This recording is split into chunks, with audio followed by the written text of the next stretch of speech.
The first crack in the wall sounded like nothing. Just another tap of the hammer, another plank giving way under renovation. For Daniel Mercer, it was progress. For his wife, Lila, it was chaos finally turning into something livable. For their two children, 17-year-old Ava and 10-year-old Ben, it was a temporary inconvenience wrapped in the promise of something better. But houses, like people, don't always reveal themselves willingly. Sometimes, they wait. The Mercer home had a history. Built in the late 1700s, it survived storms, ownership changes, and long stretches of abandonment. When Daniel bought it, he saw charm. Lila saw potential. Ava saw poor Wi-Fi. Ben saw an adventure. It was Ben who heard the hollow sound first. "Dad," he called, tapping the baseboard with a flashlight in hand. "This part sounds different." Daniel sighed, wiping sweat from his forehead. "Everything sounds different in this place." But Ben persisted. He tapped it again. Hollow. Definite. Curiosity won. After prying away a section of the wall, they found a narrow compartment, no wider than a shoebox. Inside lay a small, weathered journal wrapped in cloth that had long since faded into a colorless memory. Ava leaned closer. "That's creepy." Lila brushed dust from the cover. "Or valuable." Daniel opened it. Inside were no sentences, no clear writing, only symbols, strange looping markings, some geometric, some almost like stars, others resembling fragmented letters from no alphabet they recognized. Ben whispered, "It's a treasure map." Ava rolled her eyes. "Or someone's weird doodle book." But Daniel didn't laugh. Something about the journal felt intentional. Weeks passed with little progress. They scanned pages, searched databases, and even posted images online. Most responses ranged from "looks fictional" to "possibly decorative cipher." But Ava, who had initially dismissed it, became quietly obsessed. There was a pattern. The symbols are repeated in sequences. Certain shapes appeared at the beginning of pages, almost like headings. Others formed clusters, structured, not random. "This isn't nonsense," she told her father one night, eyes lit by the glow of her laptop. "It's a system." Daniel leaned over. "Like a code?" "Like a language." Lila joined them, her arms folded. "And what does it say?" Ava hesitated. "I don't know yet, but I think it's directions." They found him through a university contact, Dr. Philip Rowan. Rowan lived in a quiet townhouse stacked floor to ceiling with books. Maps lined the walls, old maritime routes, colonial boundaries, forgotten territories. He examined the journal in silence for nearly 20 minutes. Then he smiled. "Where did you find this?" Daniel explained. Rowan nodded slowly.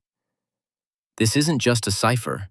It's a hybrid script, part symbolic, part directional shorthand. I've seen fragments of this before in colonial-era smuggling records."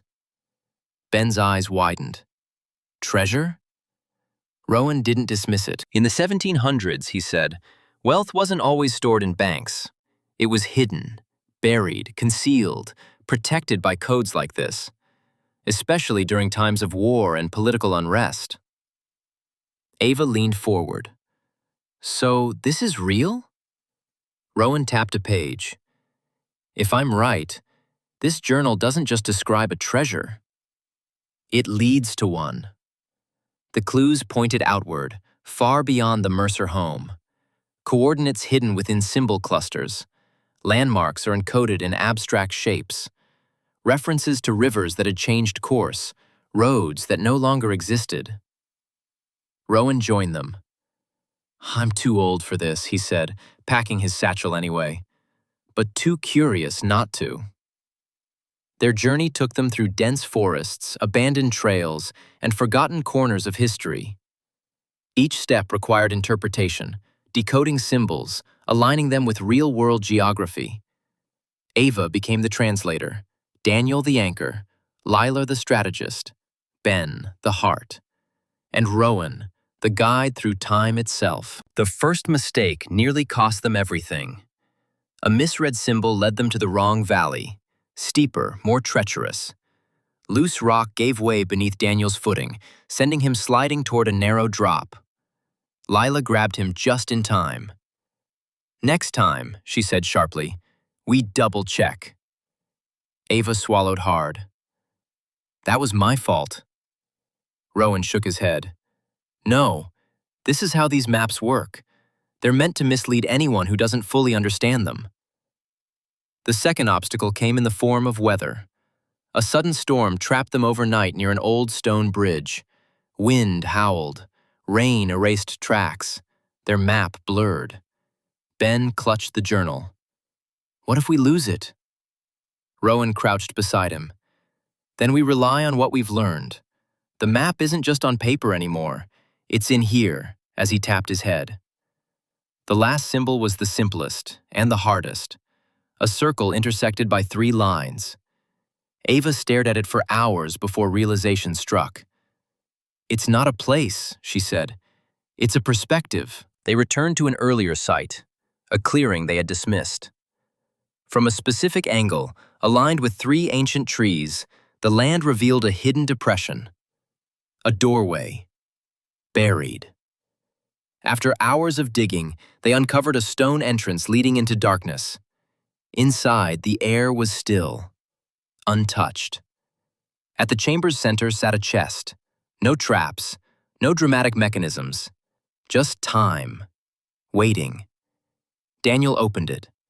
Gold coins, jewelry, artifacts wrapped in cloth. Enough wealth to change generations. Ben whispered, "We actually found it." Lila exhaled slowly. "We really did." But Rowan remained quiet. They reported the find as required. Historians verified its age, late 18th century, likely hidden during a period of regional conflict. A portion went to the museum in Washington, D.C. for preservation, a portion to the state. But a significant share remained with the Mercers. Still, what stayed with them wasn't just the gold. It was the journey. Ava pursued linguistics and history. Ben never stopped exploring. Lila and Daniel finished the house, not just restoring it, but honoring it. And Rowan? Well, he returned to his quiet home, but not unchanged. "You didn't just find treasure," he told them once. "You understood it." Months later, the Mercer home stood complete, warm, whole. But one section of the wall remained untouched, the place where the journal had been found. They framed it, not as a relic, but as a reminder. Some discoveries don't begin with maps. They begin with listening to the hollow spaces.